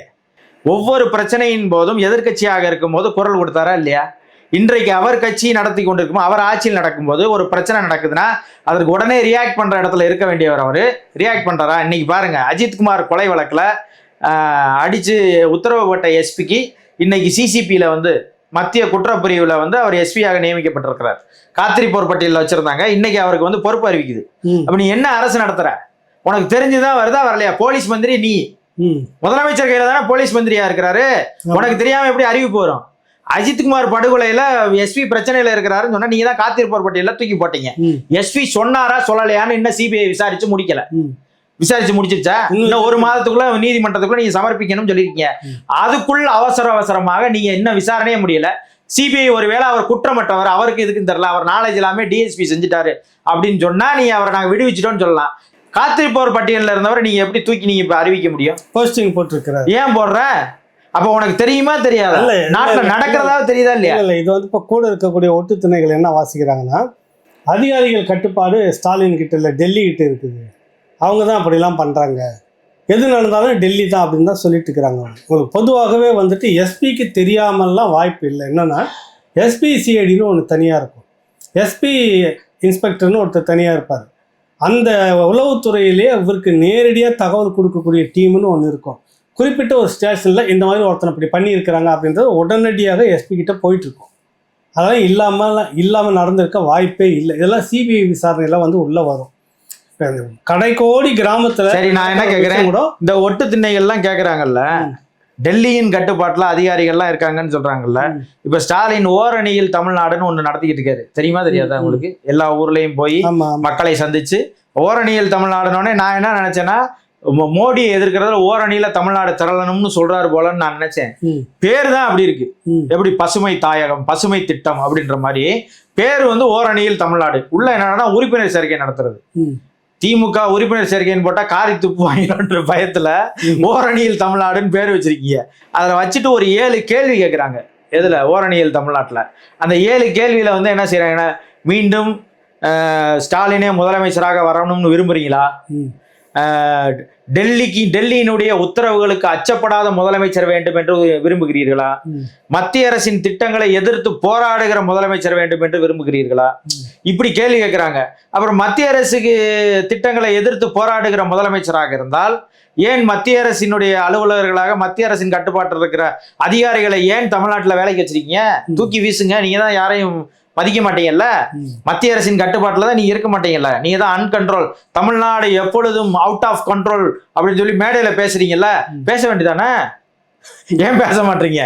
நம்ம கேட்கறது என்னன்னா, நீங்க மொத்தமா எல்லாத்துக்கும் பயப்படுறீங்க, களவாடுறீங்க, திருடுறீங்க, இல்ல எல்லாத்தையும் தெரியுங்க. சந்தேகம் நீங்க பேசுறத வச்சு குறிக்கிறதுக்கு நினைக்கிறோம். என்னன்னா இப்ப அதிகாரிகள், அதுவும் இப்ப போலீஸ் அதிகாரிகள் உள்துறை இவர்கிட்ட இருக்குது முதல்ல. இவருக்கு தெரியாம அதெல்லாம் நடந்திருக்குன்றீங்களா? நடக்காதுல, எப்படி நடக்கும்? குற்றச்சாட்டுக்கு உட்பட்ட ஒரு நபரை திரும்ப எடுத்து ஒரு போட்டிருக்காங்க. விசாரணை நடத்தி முடிக்கவே இல்லை. அவர் சரியானவரா தவறானவரா, தெரிஞ்சு நடந்திருக்கிறா தெரியாம நடந்திருக்கா எதுவுமே இல்லை. காத்திருப்போர் பட்டியல் இருக்கிற ஒருத்தர் கொண்டு போய் திரும்ப மக்கள் ஒரு இடத்துல போடுறீங்கன்னா நாளைக்கு இதே போல இன்னொன்று நடக்காதுன்றது என்ன உத்தரவாதம்? அது பொருளாதார குற்றப்பிரிவு.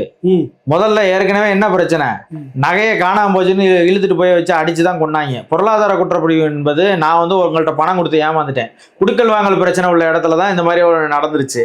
திரும்பி இது போல நான் ஒரு 2 கோடி ஏமாந்துட்டேன்னு சொன்னா எவன் ஏமாத்துறானோ அவனை தூக்கிட்டு போய் வச்சு அடிக்க சொல்லுவீங்களா? அடிக்க சொல்ல மாட்டாரா? அவரு சொல்லுவார்ல. அப்ப நீங்க திரும்ப அவரையே அங்க போடுறீங்க. வேற எங்கேயாவது ஒரு இடத்துல அதிகாரமற்ற பதவிகள் எத்தனையோ இருக்குது. நீங்க அடிக்கடி என்ன செய்வீங்க, ஆயுதப்படைக்கு மாத்துவேன்னு சொல்லுவீங்க, ஆயுதப்படையின் எஸ்பி ஆக மாத்தி விட்டேன்னு சொல்லி. ஆனா இருக்கிறதுல என்னன்னா ஆயுதப்படை தான் ரொம்ப கஷ்டம். பிரச்சனை வருது. நீங்க ஆயுதப்படை மட்டும் இல்லைன்னா இவங்க அன்னைக்கே இவங்க கதை முடிஞ்சிடும். எல்லா இடத்துலயும் உயிர் தியாகம் பண்ணி முன்ன நின்று செய்யறது தான் ஆயுதப்படையோட வேலை. ஆனா இந்த அரசு அவர்களை கொச்சப்படுத்துது, உண்மைதான், துறையை கொச்சப்படுத்துது. ஏன்னா பனிஷ்மெண்ட், நீ ஆயுதப்படை என்னன்னா சம்பாதிக்க முடியாது, அது நேர்மையாக லட்டி மட்டும்தான் அவங்களுக்கு ஒரே ஆயுதம். அதை வச்சுட்டு மக்களை கட்டுப்படுத்தணும், ஒழுங்குபடுத்தணும், அவ்வளவும் செய்யணும். எங்கெங்கெல்லாம் டியூட்டியை வண்டி ஏறி ஓடணும், ஓடியாரணும், நேரம் கட்ட நேரத்தில் வீட்டுக்கு போகணும், இவ்வளோ வேலை வச்சுருக்கிற அந்த துறையை ஆயுதப்படைப்பிடணும் ஏதோ அது கேவலமானது. அவரை தூக்கி நீ பனிஷ்மெண்ட் பண்ணுறதுனாக்கா வேறு மாதிரி பனிஷ்மெண்ட் பண்ணணும். அந்த துறையை ஆயுதப்படைப்பிரிவு இருக்குல்ல, ஆயுத பிரிவு, அது வந்து ஏதோ ஒரு அது வந்து ஒரு ஒண்ணுக்கு அது லாயக்கில்லாத துறைன்ற மாதிரி, அது வந்து தண்டிக்கப்பட்டவர்கள் மட்டுமே இருக்கக்கூடிய இடம்னு காட்டுறது. வெளியில சொல்றது வந்து பட்டாலியன், அதாவது வந்து சிறப்பு படையணின்னு சொல்லுவாங்க. நம்ம அதுக்கு பேரே வந்து சிறப்பு படையணின்னு தான் இருக்கும். அது 1, 2, 3, 4, 5, 6ன்னு ஒவ்வொரு மாவட்டத்திலையும் இருக்குது. அந்த இடத்துல வந்து உண்மையிலேயே நிறைய பேரை மேய்க்கணும். இல்ல அவங்க தான் கஷ்டப்படுறாங்க. ஆமா, உண்மையிலே. ஆமா, அவங்க போய் கொச்சப்படுத்துற மாதிரி நீ சம்பந்த திருடுறான் ஒருத்த மொல்ல மாதிரி தெரிஞ்சு தூக்கி அங்க போட்டு அவரை ஆயுதப்படைக்கு மாற்றி விட்டு, அதுவே தப்பு இல்லை. ஆயுதப்படை வந்து உட்காந்துட்டு சாப்பிட்டுட்டு இங்க உட்காந்துட்டு விசாரிக்கிற 4 பேர்ல பண்ற மாதிரிலாம் கிடையாது. உண்மையிலேயே ஹார்ட் ஒர்க் பண்ற இடம் அந்த இடம் தான். அவங்களுக்கு தெரியாது. அது கூட ஒரு நாளைக்கு அவங்க கூட ஒரு நாள் டூர் போனாவே நமக்கு தாவு தீர்ந்துடும். அப்புறம் இந்த மாதிரி இருக்கிற ஆளில் பார்த்து மாத்திட்டு ஆயுதப்படை பிரிவு அந்த பிரிவு மாத்திட்டு அந்த பனிஷ்மெண்ட் பண்றாராம். இப்போ மக்களை இப்படி ஏமாற்றி கொண்டிருக்கு ஒரு பக்கம் நாங்கள் எல்லாமே புனிதர்கள் ஆகிட்டோம், உடனடியே உங்களுடைய குறைகள் எல்லாம் ஒரே நாள் பண்ணாலும் தீர்த்துருவோம் அப்படின்னு ஒரு பூமாரங் பண்ணுற மாதிரி, ஒரு பெரிய ஜாலம் பண்ணுற மாதிரி இந்த அதிகாரிகள் IAS 4 பேரை நியமிச்சிட்டோம், 10,000 இதை வந்து உங்களுக்கு அமைப்பு கட்டமைப்பு ஏற்படுத்திட்டோம் உங்கள் குறைகள் எல்லாம் தீர்க்கறதுக்கு. மாவட்ட அளவில் இவ்வளவு, நகரங்கள் அளவில் இவ்வளவு புள்ளி வரலாம் போட்டு, இதெல்லாம் நான் தான் சொன்னேன்ல, நீங்கள் முதலமைச்சர் ஆனவனே இதெல்லாம் செஞ்சுருக்கணும். 4.5 வருஷம் கழிச்சு செய்யக்கூடாது. 4.5 வருஷம் கழிச்சு செய்யக்கூடாதுன்னு. 6 மாதம் தான் ஆட்சி இருக்க போகுது. இந்த 6 மாதத்துக்குள்ளே நீங்கள் எவ்வளோ தீர்த்த முடியும்? இன்னும் நீங்கள் இந்த கடைசியாக வந்து இன்னும் ஒரு கூட்டத்தொடர் தான் நடத்த முடியும். அதுக்கப்புறம் நீங்கள் பணமே ஒதுக்க முடியாது, நிதியே ஒதுக்க முடியாது. கடைசியாக நடக்க போகிற இந்த கூட்டத்தொடர் இருக்கு இல்லையா, அந்த கூட்டத்தொடரோட முடிஞ்சு போச்சு. சட்டசபையே அப்புறம் கூடாது. அதுக்கப்புறம் நீங்கள் நிதியும் ஒதுக்க முடியாது. இப்போ இந்த கடைசியாக இருக்கிற இந்த சட்டமன்ற கூட்டத்தொடரோடு மொத்தம் முடிஞ்சு போயிடும். ஆட்சியே முடிஞ்சிருச்சுன்னு வச்சுக்கோங்களேன். அதுக்கப்புறம் எந்த அதிகாரம், சும்மா பேருக்கு நான் முதலமைச்சராக இருப்பேன், நான் சும்மா பேருக்கு சட்டமன்ற உறுப்பினராக இருப்பேன். புதிய திட்டங்கள் எதையுமே செய்ய முடியாது. அதையாவது செய்யணும்னு நினைச்சாலுமே முடியாது. ஏன்னா நிதி ஒதுக்க முடியாது. நிதி இருந்தால் தானே திட்டங்களை செயல்படுத்த முடியும். அப்போ இந்த கடைசி கூட்டத்தொடரும் அது அதிகபட்சம் போனால் இப்போ 7ஆவது மாதம் ஆயிடுச்சு. இன்னும் அதிகபட்சம் போனால் இன்னும் ஒரு 3-4 மாதத்துல அது முடிஞ்சு போயிடும்.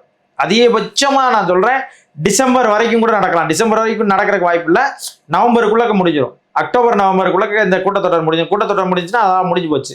சட்டமன்றத்துக்கு எந்த மதிப்பும் இல்லை. சட்டமன்றம் இருக்கும், எம்எல்ஏக்கள் இருப்பாங்க, ஏதாவது அவசர கால கூட்டம் வேணா நடத்திக்கலாம். ஆனால் நிதி ஒதுக்க முடியாது. இந்த கடைசி நிதி வந்து இந்த கூடுற சட்டமன்றத்தோட முடிஞ்சு போச்சு. இதில் எந்த திட்டத்தை நீங்கள் நிறைவேற்றிடுவீங்க? இந்த 3 மாதத்துல நிறைவேற்றிடுவீங்களா? அப்படி இந்த 3 மாதத்துல நிறைவேற்றுறவரா இருந்தா நீங்க 2021 வந்தப்பதுல இருந்து ஒரு வருஷத்துல நிறைவேற்றிருக்கலாம்ல. 2022க்குள்ள நிறைவேற்றிருக்கலாம். மக்களை ஏமாத்துகிற வேலை, ஏமாத்துகிற நாடகம், பக்கா சீட்டிங். எவ்வளவு சீட்டிங் பண்ண முடியுமோ அவ்வளவு சீட்டிங்கே பண்ணணும்னு நினைக்கிறாரு முதலமைச்சர். அவருக்கு தெரிஞ்சு செய்யறாரா, தெரியாம செய்யறாரா, சொல்லி கொடுத்து செய்யறாரா, சொல்லி கொடுக்காம செய்யறாரா, எப்படியாவது முதலமைச்சர் ஆகணும்னா என்னன்னு சொல்லுங்கன்னு சொல்லி எவன் சொல்றதை கேட்டுட்டு செய்யறாரான்னு தெரியல. ஆனால் ஒரு கையாலாகாத பொம்மை முதல்வராக ஸ்டாலின் இருக்கிறார். எடப்பாடி கூட பரவாயில்லை என்கின்ற மனநிலை சாதாரண மக்களுக்கு கூட வந்து. இப்போ நாம் தமிழர் கட்சி வந்து பார்த்தீங்கன்னா தொடர்ச்சியாக போராட்டம், திருச்செந்தூர் ஒரு போராட்டம், தமிழ் இருந்தால் இனம், மொழி, கலாச்சாரம், பண்பாடு குறிப்பிட்ட ஒரு இதுக்காக வேண்டியாது. அதுக்கடுத்து வந்து பார்த்தீங்கன்னாக்கா இப்போ மாடுகளுக்கு நடத்தியிருக்கிறார். அடுத்தது மரங்களுக்காக ஒரு மாநாடு நடத்துகிறாரு.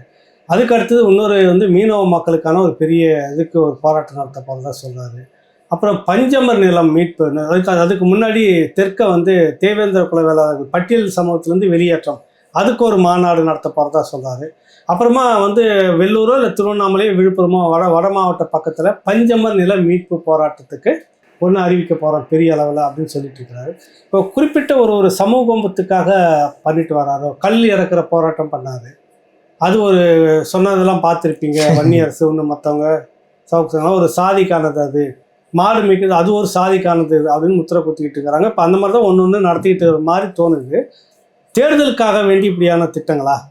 இல்லை, தேர்தலுக்காகன்னு இல்லை, அந்த மக்களினுடைய கோரிக்கை, நமக்கு இருக்கிற அந்த தேர்தல் நேரத்தில் இருக்கிற அந்த வேகம், அடுத்து வேட்பாளர் பட்டியல் அறிவிக்கணும், அடுத்து சுற்றுப்பயணம் மேற்கொள்ளணும், பல மாவட்டங்களை நம்ம அந்த நேரத்தில் 234 தொகுதிக்கும் போக முடியாத ஒரு சூழல் இருக்கும். இப்போ அதுக்கு முன்னாடியே ஒவ்வொரு தொகுதியிலும் நாம் பொதுக்கூட்டம் போட வேண்டிய தேவை இருக்கிறது, மக்களை சந்தித்து பேச வேண்டியது இருக்குது. அப்போ அந்த மக்களினுடைய பிரச்சனையோடு சேர்ந்து பொதுக்கூட்டம் நடத்தினா இன்னும் கவனம் பெறும் அப்படின்றதுக்காகத்தான். இது மக்களின் கோரிக்கை தான், நாம் தமிழர் கட்சியினுடைய கோரிக்கை இல்லை. நாம் தமிழர் கட்சி அதற்கு ஆதரவாக நிற்குது. மக்களின் பிரச்சனை அது, நாம் தமிழர் கட்சியோட பிரச்சனை கிடையாது, நாம் தமிழர் கட்சியில இருக்கிறவனோட பிரச்சனை கிடையாது, ஒரு சமூகத்தின் பிரச்சனை கிடையாது. மீனவர்களினுடைய வாழ்வாதாரம், மீனவர்களுக்கான நெருக்கடி என்பது மீனவர்களின் பிரச்சனை கிடையாது. இந்த தமிழ் தேசிய இனத்துல பிறந்தான்றதுக்காகவே துப்பாக்கி வச்சு சுடுறது, அவனை கைது செய்வது, சிறைப்படுத்துவது என்பது தமிழ் இனத்திற்கு அவமானம். அதனால நாங்க நின்று போராடுறோம். ஏன் தமிழ்நாட்டில் வேற கட்சியே இல்லையா? நாங்க தான் அரசியலுக்காக இந்த இப்படி பொய் சொல்லி ஏமாத்துறதுக்கு அந்த மாதிரி கூட்டமாவது நடத்த சொல்லுங்க. எங்களை மாதிரி ஒரு மீனவருக்காக நம்ம திமுக ஒரு போராட்டம் நடத்த சொல்லுங்க, அதிமுக ஒரு போராட்டம் நடத்த சொல்லுங்க, யாரையா ஒருத்தர் போராட்டம் சொல்லுங்க. ஒன்றும் இல்லைண்ணே, கன்னடத்திலிருந்து தான் தமிழ் பிறந்ததுன்னு சொன்னாங்க. எவனாவது வாய் திறந்தானா? ஒரு தமிழ்நாட்டில் முதலமைச்சர் வாய் திறக்கல, எதிர்கட்சி தலைவர் வாய் திறக்கல. ஆனா கட்சிக்குள்ள இருக்கிற மற்றவங்க பிறகு லேட்டா வாய் திறந்தாங்க, கூட்டணி கட்சி இருக்கிறவங்க வாய் திறந்தாங்க. ஆமா, அதுல அதிகமா ஸ்கோர் பண்ணது யாரு? சீமான் அவர்கள் தான், அண்ணன் செந்தமிழன் சீமான் அவர்கள் தான். தொடர்ச்சியா எல்லா ஊடகத்திலையும் டேய் எப்படா கன்னடத்துல இருந்து தமிழ் பிறந்தது, தமிழில் இருந்து தாண்டா கன்னடம் பிறந்தது அப்படின்னு சொல்லி அண்ணன் அதற்கான தரவுகளோடு எல்லா ஊடகங்கள்லையும் பேசினாங்க. கமலஹாசன் மன்னிப்பு கேட்கக்கூடாதுன்னு சொல்லி அண்ணன் அடிச்சு பேசினாங்க. ஒருத்தர் கூட பேசல. கமலஹாசன் இத்தனைக்கும் திமுக கூட்டணியில் இருக்கிற ராஜ்யசபா சீட்டு கொடுக்குறீங்க, திமுக வாய் திறக்கல. எதிர்கட்சி இன்னைக்கு போய் ஊரா போய் முதலமைச்சரை குற்றம் சொல்லிக்கிட்டு இருக்காரு, அவரே வாய் திறக்கல. அவர் சொல்லியிருக்கணும்ல அந்த நேரத்துல, எதிர்கட்சியா இருக்கிறவரு எப்படிங்க தமிழில் இருந்து தான் கன்னடம் பிறந்திருக்கு அப்படின்னு சொல்லி பேசியிருக்கணும். யாரு? எடப்பாடி வந்து பேசியிருக்கணும், பேசல. இவர் விஜய் அவர்கள், நடிகர் விஜய் அவர்கள், அவர் பேசியிருக்கணும், பேசல. அதே போல நாங்கள் ஆடு மாடுகளுக்கு கூட்டம் நடத்துறோன்றது எங்களுடைய கோரிக்கை இல்லை, நாம் தமிழர் கட்சியினுடைய கோரிக்கை இல்லை, அது மக்களின் பிரச்சனை. ஆடு மேய்க்கிறதும் மாடு மேய்க்கிறதும் ஒரு சமூகம் மேய்க்கிறதுன்றது உனக்கு உளவியல் நோய் இருக்குன்னு அர்த்தம். எல்லா சமூகமும் ஆடு மேய்க்குது, மாடு மேய்க்குது, எல்லா சமூகமும் இருக்கு. இதுல வந்து நீ குறிப்பிட்டு நீ என்ன நினைக்கிறன்னா, ஆடு மேய்ச்சாலும் மாடு மேய்ச்சாலும் கோனார் தான் மேய்ப்பான்னு நீ நினைச்சுக்கிட்டு இருக்க. நீ என் கூட வா, என்னென்ன சமூகம் ஆடு மேய்க்குது மாடு மேய்க்குதுன்னு காட்டுறேன். எல்லா சமூகமும் ஆடு மேய்க்குது, மாடு மேய்க்குது. பழங்குடியினர் மேய்க்கிறாங்க, பிற்படுத்தப்பட்ட சமூகம் மேய்க்குது, இவங்க மேய்க்கிறாங்க, ஷெட்யூல் காஸ்ட்ல இருக்கிறவங்க மேய்க்கிறாங்க. எல்லா சமூகமும் ஆடு மேய்க்குது, மாடு மேய்க்குது, எல்லா சமூகமும். கல் இறக்கிறது ஒரு சமூகத்தினுடைய தொழில்னு நீ நினைச்சிட்டு இருக்க, அது மக்களினுடைய வாழ்வியலோடு கலந்தது. சரி, இங்க வந்து ஒரு சமூகத்தோட தொழில், கேரளால இறக்குறவன் நாடாரா, ஆந்திரால இருக்கிறவன் நாடாரா? உலக நாடுகள் முழுவதும் பனை இருக்குது, உலக நாடு முழுவதும் தென்னை இருக்குது, எல்லா இடத்துல இருந்து கல் இறக்கப்படுது. அது என்ன ஒரு சாதியின் குறியீடா? இங்கதான் அப்படி பேசிட்டு இருக்காங்க. நீ உனக்கு உளவியல் நோய், உனக்கு சாதின்னு உனக்கு நோய் இருக்கிறதுனால உனக்கு எதை பார்த்தாலும் சாதியா தெரியுது. நீ வந்து சாதியா இருக்கிறதுனால சாதியை ஒழிச்சவனுக்கு எதை பார்த்தாலும் சாதியா தெரியுது. உனக்கு கல்லா அது நாடாருது, மாடா அது வந்து கோணாருது, அப்படி நீயா ஒரு உளவியல் நோய்க்குள்ள வர்ற. அடுத்து தேவேந்திர குல வேளாளர்கள் பட்டியல் சமூகத்தினுடைய வெளியேற்றம் என்பது நாம் தமிழர் கட்சியின் கோரிக்கை இல்லை, அந்த சமூகத்தின் கோரிக்கை, அந்த சமூக மக்களினுடைய கோரிக்கை, அந்த சமூக பிரதிநிதித்துவம், அந்த சமூகத்துக்காக கட்சி நடத்துறவர்களின் கோரிக்கை. அதுல ஒரு தரப்பு வேண்டாம்னு சொல்றாங்க, ஒரு தரப்பு வேணும்னு சொல்றாங்க. அவங்க என்ன சொல்றாங்க, நாங்க உளவியலா நிமிரணும்னு நினைக்கிறோம், பட்டியலிருந்து இருந்து எங்களை வெளியேற்றுறா அப்படின்னு அவங்க சொல்றாங்க. ஒரு குறிப்பிட்ட சதவீதம் எங்களுக்கு கொடுத்துருங்க, அதை வச்சு எங்களை வெளியேற்றி அந்த இடஒதுக்கீட்டை அங்க வச்சு கொடுங்கன்னு அவங்க கேட்கறாங்க. நம்ம என்ன கேட்கிறோம், ஒரு படி மேல போய் மொத்த இடஒதுக்கீட்டையும் கொடுத்துரு, 100ஐயும் கொடு. எந்தெந்த சமூகம் இருக்குதோ எல்லா சமூகத்துக்கும் எண்ணு, பறையர் எவ்வளவு, ஆமா, செட்டியார் எவ்வளவு, கோனார் எவ்வளவு, நாடார் எவ்வளவு, எவ்வளவு ஒதுக்கீடு வேண்டாம், பங்கீடு வேணும், பங்கீடு கொடு, ஆமா, எல்லாத்துக்கும் கொடுத்துருன்னு சொல்லி. அது என்னன்னா மக்களின் பிரச்சனை தான். அந்த மக்களின் கோரிக்கையை தான் நாம் தமிழர் கட்சி முன்னெடுத்து போகுது. நாம் தமிழர் கட்சி புதுசா ஒன்றை கண்டுபிடிச்சிட்டுலாம் செய்யலை. அதே போல வந்து இஸ்லாமிய சிறைவாசிகளின் விடுதலை நாங்கள் பேசிக்கொண்டே இருந்தோம். இஸ்லாமிய அரசியல் கைதிகளினுடைய விடுதலையை செய்யணும்னு நாங்கள் தொடர்ச்சியாக போராடணும். நாங்கள் போராடின ஒரு இடத்திலாவது திமுக, நான் கேட்குறேன், சவால் விட்டு கேட்குறேன், இஸ்லாமிய சொந்தங்கள், திமுக எங்களை போராட கூட அனுமதிக்கல, பொதுக்கூட்டம் நடத்த அனுமதிக்கல, எங்களை பேச அனுமதிக்கல. யாரு? இந்த திமுக. நீங்க யாரை நம்பி ஓட்டு போட்டீங்களோ, இஸ்லாமிய சிறைவாசிகளின் விடுதலை வேண்டும் என்றால் அதுக்கு திமுக அனுமதிக்கல. இப்பவும் நான் எங்க அண்ணன் போய் இதுக்கு போயிட்டு வந்தாரு, அவங்க பண்ணா இஸ்மாயில் இவங்களெல்லாம் உள்ள வச்சு போலீஸ் அடிச்சிருக்குன்னு சொல்றாங்க. டேய், மனித உரிமை மீறல்றா. அவன் கொலை பண்ணியிருக்கட்டும், ஏதாவது பண்ணியிருக்கட்டும், தீவிரவாத செயலில் கூட ஈடுபட்டுருக்கட்டுமே. நான் என்ன கேட்குறேன், அவனை அடிப்பதற்கான உரிமை உனக்கு ஏன் கொடுத்தது? உள்ள வந்து உடை இல்லாமல் அடிச்சு வச்சிருக்காங்க. என்னன்னா அவங்க சொல்ற குற்றச்சாட்டு, அவங்க மனைவிமார்களும் தாயார்களும் சொல்ற குற்றச்சாட்டு என்னன்னா, நாங்கள் இந்த வழக்கை எடுத்து கொண்டு போய் நடத்தணும்னு எப்ப நினைக்கிறோமோ அப்பெல்லாம் அவங்களை அடிக்கிறாங்க. எங்களை கேட்கறதுக்கே ஆள்ல. என்னன்னு கேட்டா, அவர் இந்து மத தலைவர்களை கொலை செய்வதற்கு திட்டம் தீட்டியவர்கள். அவர்கள் இத்தனை கொலை வழக்கில் இருக்காங்க. அவங்களுக்கு சாதகமா நீங்க பேசாதீங்கன்னு சொல்லி ஒரு கட்சியினுடைய தலைவர், அந்த சமூகத்துக்கு கட்சி நடத்துற ஒரு தலைவர் கூட பேசல. ஆனா அண்ணன் செந்தமிழன் சீமான் அவர்கள் அவங்க வந்து பாக்குறேன்னாங்க, அண்ணனை அறையில வந்து பாக்குறேன்னு சொன்னாங்க, என்கிட்ட பேசினாங்க. நான் சொன்னேன், அண்ணன் கிட்ட கேட்டு சொல்றேன்னு சொன்னேன். அதுக்கப்புறம் இதெல்லாம் பண்ணி அவங்க அண்ணன் வந்து நான் போய் பாக்குறேன், நேரம் அவங்க இடத்துக்கே போய் பார்த்துட்டாரு. அப்படி ஒரு தலைவர். நீங்க நினைச்சது இது பண்ணீங்கன்னா இப்ப நீங்க என்ன செய்வீங்க? முதலமைச்சரை சந்திக்கிறதா இருந்தா முதலமைச்சர்கிட்ட ஒரு தடவை கூட்டிட்டு போய் நிறுத்துங்களேன். நான் இஸ்லாமிய தலைவர்களை சொல்றேன், சவால் விடுறேன், நேரடி சவால் விடுறேன். இஸ்லாமியர்கள் எல்லாரும் திமுகவுக்கு ஓட்டு போடுங்கன்னு கேட்டீங்கல்ல, இந்த மாதிரி இஸ்லாமிய சிறைவாசிகள் அடிச்சு துன்புறுத்தப்படுறாங்கன்னு அவங்க அழுகுறாங்கல்ல, கண்ணீர் விட்டு அழுகுறாங்க, பேட்டி கொடுத்தாங்க, எங்களை மனு பார்க்க கூட அனுமதிக்கலைன்றாங்க. என்ன உலகத்துல என்னென்ன அது என்னென்ன இருக்கு? அரசியலமைப்பு சட்டம் சொல்லுது, குடும்பத்தை சார்ந்தவன் யார் வேணாலும் மனு போட்டு பார்க்கலாம்னு அரசியலமைப்பு சட்டம் கொடுத்துருக்கிற உரிமையை நீ கொடுக்க மறுக்கிறன்னா நீ யாரு? நீ மோடியை விட கொடுமையான ஆளா இல்லையா? அப்ப அப்படி இருக்கிற ஒரு இஸ்லாமிய தலைவர் கூட பேச வேணாம். நீங்க நேரடியாக கூட்டிட்டு போங்க, முதலமைச்சரை சந்திக்க வைங்க, அவங்க கோரிக்கையை கொடுக்கட்டும். இதுல வந்து இப்ப இஸ்லாமிய மக்கள் தான் தெளிவடையும். நான் என்ன சொல்றேன், இது எங்களோட கோரிக்கை இல்லை, அவங்க கோரிக்கை, அவங்க பிரச்சனையா நான் பேசுறேன் அப்படின்னு சொல்லி பேசுறது.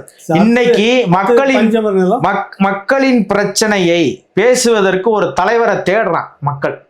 மற்றவன்ட்டெல்லாம் போய் மனு கொடுத்தோம்னா என்ன செய்வான்? மனு வாங்கி வச்சுட்டான், சரிங்க சிறப்பாக பார்த்துருவோம், செஞ்சுருவோம், நல்லா நமக்கு போட்டு விட்டுருங்க ஓட்டை, நம்ம அடுத்து செஞ்சுருவோம் அப்படின்னு சொல்லி அனுப்பிச்சி விட்டுருவானே தவிர மக்களின் பிரச்சனையை பேச மாட்டான்.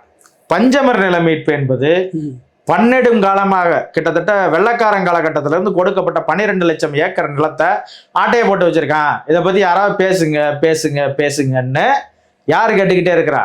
ஆதி தமிழ் குடிகளாக இருக்கிற யாரெல்லாம் அந்த நிலத்தை யாருக்கெல்லாம் ஒதுக்கப்பட்டிருக்கிறோ அவங்க பல பேர்கிட்ட மனு கொடுத்துருக்குறாங்க. யாரு? தாழ்த்தப்பட்டவர் ஆணையத்திலிருந்து பல்வேறு அரசியல் கட்சி தலைவர்கள்ட்ட இருந்து எல்லாருக்கிட்டையும் மனுவாக கொடுக்கப்பட்டிருக்கிறது. அவர்களின் குரல் பெருசாக எடுபடலை, அவர்களின் குரல் ஓங்கி ஒலிக்க முடியல. அந்த சமூகத்துக்காக அரசியல் செய்கிற பெரிய பெரிய ஆட்கள்லாம் கூட கூட்டணி கட்சியினுடைய கூட்டணி கட்சியினுடைய முகம் சொல்லிச்சிடக்கூடாது, அவங்க வருத்தப்படக்கூடாதுன்றக்காக நீங்க பேச மறுக்கிறீங்க. அப்ப அவங்க என்ன நினைக்கிறாங்க? சீமான்ட்ட கொண்டு வந்து இதை கொடுக்குறாங்க, எங்களுக்காக இதை பேசுங்கன்னு சொல்றாங்க. இவர் பேசுறாரு. இது வந்து வாக்குக்காக. இப்போ பஞ்சம நில மீட்புக்கு சீமான் நின்றுட்டாரு, வாக்குக்காக தான் அப்படின்னு சொன்னோம்னா நீங்க அதிகாரத்தில் இருக்கீங்க, அதை நிறைவேற்றிட்டு வாக்கு வாங்கிக்கிறேன். நான் என்ன கேட்கிறேன், மொத்த ஆதி தமிழரும் சீமானுக்கு ஓட்டு போட்டு போறாங்களா? நமக்காக தானே பஞ்சம நிலத்துக்கு வந்து எல்லா சமூகத்தினுடைய தலைவர்களையும் கூப்பிட்டு பேரணி நடத்தினார், பொதுக்கூட்டம் நடத்தினார், பயங்கரமா பேசினார், நாக்க புடுங்கின மாதிரி கேள்வி கேட்டார். நான் வந்தா 12 லட்சம் ஏக்கரை எந்த கும்பாதி கொம்பன்ட்டு இருந்தாலும் பிடிங்கி தருவேன்னு சொல்லியிருக்கிறாரு. அதனால நம்ம ஓட்டு போட்டுறோம்டான்னு இருக்கிற ஆதி தமிழர்கள்லாம் ஓட்டு போட்டு போறாங்களா? கிடையாதுல்ல. அது மக்களின் பிரச்சனை, என் தமிழ்நாட்டின் குடிகளின் பிரச்சனை, என் மக்களினுடைய வாழ்வியல் சம்பந்தமான பிரச்சனை. அதை நீ பேச மறுக்கிற, நான் பேசுறேன், அவ்வளவுதான். நீ பேசு. திமுகவை பேசக்கூடாதுன்னு நாங்க சொல்லியிருக்கோம். பேச வேணாம், செய்யக்கூடிய இடத்துல இருக்கீங்க, சேர்த்துட்டு ஓட்டு வாங்கிட்டு போயிடுங்க. 12 லட்சம் ஏக்கர்ல ஒரு 5 லட்சம் மீட்டு கொடுத்துருங்க, அப்புறம் ஓட்டு வாங்கிட்டு போங்க. ஏன் ஒரு டிஸ்ட்ரிக்ட் கலெக்டருக்கு தெரியாத எங்கெல்லாம் பஞ்சம் நிலம் இருக்குன்னு ஓட்டு வாங்கிடுங்க, அவ்வளவுதான், முடிஞ்சு போச்சு. மீனவர் மக்கள் பிரச்சனை தீர்த்து ஓட்டு வாங்கிருங்க. அதிகாரம் உங்ககிட்ட செய்து முடியும். பட்டியல் சமூக வெளியேற்றம் கேட்கறாங்க, இப்போ செஞ்சுட்டு ஓட்டை வாங்கிக்கோங்க. நீங்களே ஓட்டை வாங்கி நீங்களே செய்யுங்க. 2026 உங்க மகனை அறுதி பெருமான்ல 234 சீட்லையும் கூட ஜெயிங்க. மொத்த மக்களும் ஓட்டு போட்டா ஜெயிச்சிருவீங்கல்ல. அப்ப மக்களின் பிரச்சனைகளை நிறைவேற்றி விடுங்க. நாங்க இன்னைக்கு கோரிக்கை வைக்கிற இடத்துல இருக்கிறோம், நிறைவேற்றுற இடத்துல இல்ல. நீங்க நிறைவேற்றுங்க.